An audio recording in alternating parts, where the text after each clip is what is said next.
CM Revanth రెడ్డిని తమ నియోజకవర్గాల అభివృద్ధి కోసమే కలిశామంటూ బీఆర్ఎస్ ఎమ్మెల్యే సునీత లక్ష్మారెడ్డి కొత్త ప్రభాకర్ రెడ్డి స్పష్టం చేశారు. అభివృద్ధి అనేది నిరంతర ప్రక్రియ అని, ఇదే విషయంపై కలిశామని ఎమ్మెల్యే సునీత లక్ష్మారెడ్డి స్పష్టం చేశారు. ఇక దుబ్బాకలో ఒక రెవెన్యూ డివిజన్ కావాలని, దీంతో పాటు ప్రోటోకాల్ వివాదం నేపథ్యంలో సీఎం రేవంత్ రెడ్డిని కలిశామన్నారు ఎమ్మెల్యే కొత్త ప్రభాకర్ రెడ్డి. ఈ విషయాన్ని రాద్ధాంతం చేయాల్సిన పని లేదంటూ మండిపడ్డారు. ఇప్పుడే కాదు, ఇక ముందు కూడా సీఎం రేవంత్ రెడ్డిని కలుస్తామని కొత్త ప్రభాకర్ రెడ్డి తెలిపారు. మా ప్రజలు కూడా అభివృద్ధిని కోరుకుంటా ఉన్నారు అన్న ఆలోచనతోనే మేము నిన్న వెళ్ళి కలవడం జరిగిందే తప్ప వేరే రాజకీయ దురుద్దేశం కానీ మరి పార్టీ మారేటువంటి ఆలోచన కానీ మాకు లేదు అని చెప్పి స్పష్టంగా తెలియజేస్తాను. ఆ రోజు కూడా మేము నిబద్ధతతో ఉన్నాం, మరి అదేవిధంగా క్రమశిక్షణతో ఉన్నాం.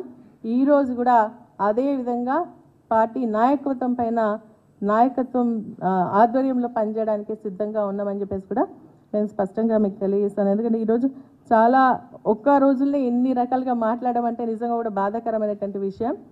కలవడం తప్ప అని చెప్పేసి మరి నిజంగా కూడా మరి నిన్న మా ఎమ్మెల్యే గారు చెప్పినట్టుగా అభివృద్ధి నిరంతర ప్రక్రియ.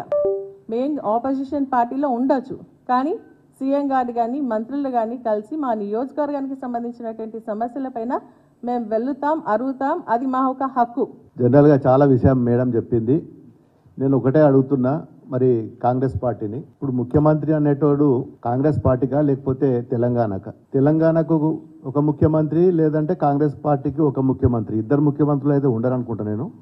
మరి మేము జనరల్గా పోయినాము, మాకు కాన్స్టిట్యున్సీకి సంబంధించి నేను మొన్నటి వరకు 10 ఏళ్ళు ఎంపీగా పనిచేసిన. మాకు మొత్తం జిల్లాలో ఎక్కడెక్కడ ఏం సమస్యలు ఉన్నాయి, ఆ సమస్యల మీద నలుగురం కలిసి పోయినాము. మాకు కూడా తెలుసు ఏ కాన్స్టిట్యున్సీలో ఏ ఇబ్బందులు ఉంటాయి. పోయి మరి మా కాన్స్టిట్యున్సీలో ఈ ఇబ్బందులు ఉన్నాయి.